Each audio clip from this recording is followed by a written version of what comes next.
Alright, let's look at the practice exam 3, problem number 4. Alright, so we want to find the arc length of the polar curve, r equals cosine square of theta over 2, from theta going from 0 to pi. Alright, so let's do that. Alright, so arc length element ds is square root of r squared plus r prime squared d theta. Alright, so let's compute this guy. So I'm going to just compute just this part right here.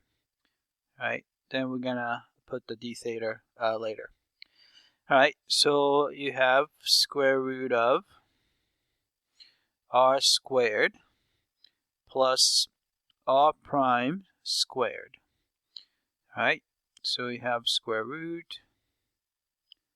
Alright, r is given here, so you have a cosine and squared, and then you square that, so it's a cosine to the 4th power of theta over 2. Alright, plus, alright, we have to take the derivative, r prime, so derivative of that with respect to theta would be put 2 in front and the cosine of theta over 2, and then multiply by derivative inside. Derivative of cosine is negative sign, so I'm going to put the negative sign here, sine of theta over 2. Then we still multiply by the derivative inside, which is 1/2. Alright, then we have to square that. Then I have to extend this square root there. Alright, then we can cancel, here's 2 here and the 2 on the bottom, so cancel out. And if you multiply it out, you're going to get this square root.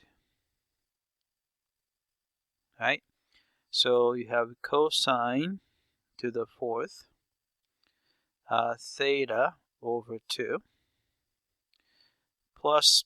Alright, so since it gets squared, so there is negative sign's gone.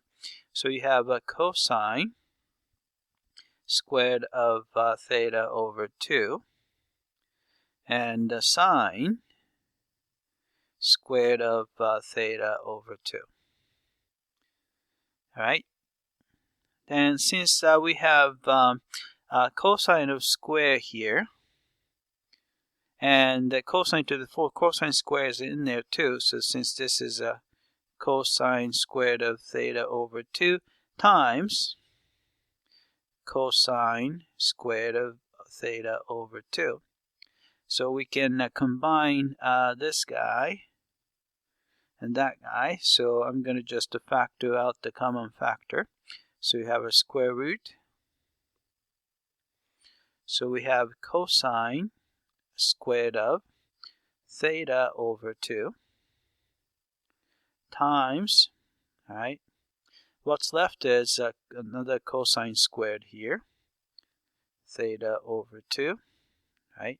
Maybe I'll use a bracket here instead. Oops, I'm going to erase this and I'm going to put a bracket here, right? Here we have a sine, so plus sine squared of theta over 2.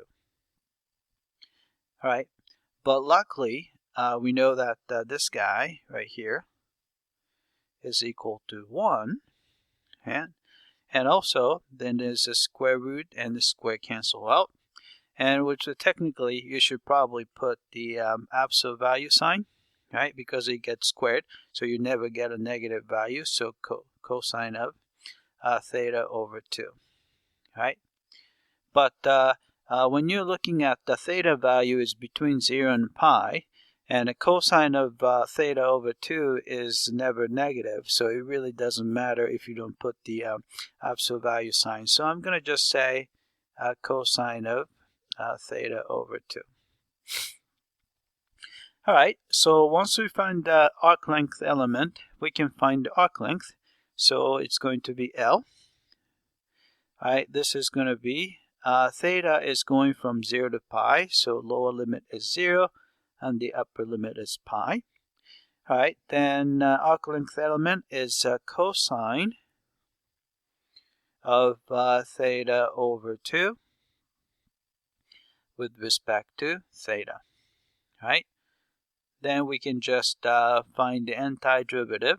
Antiderivative cosine would be sine theta over 2, and we would have to divide by 1/2, but the dividing by 1/2 is equivalent to multiply by 2, and then you're going from 0 to pi.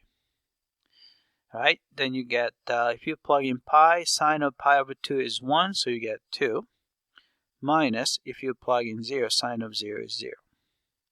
All right, so therefore, arc length is just 2. All right, that's it. I hope that this was clear.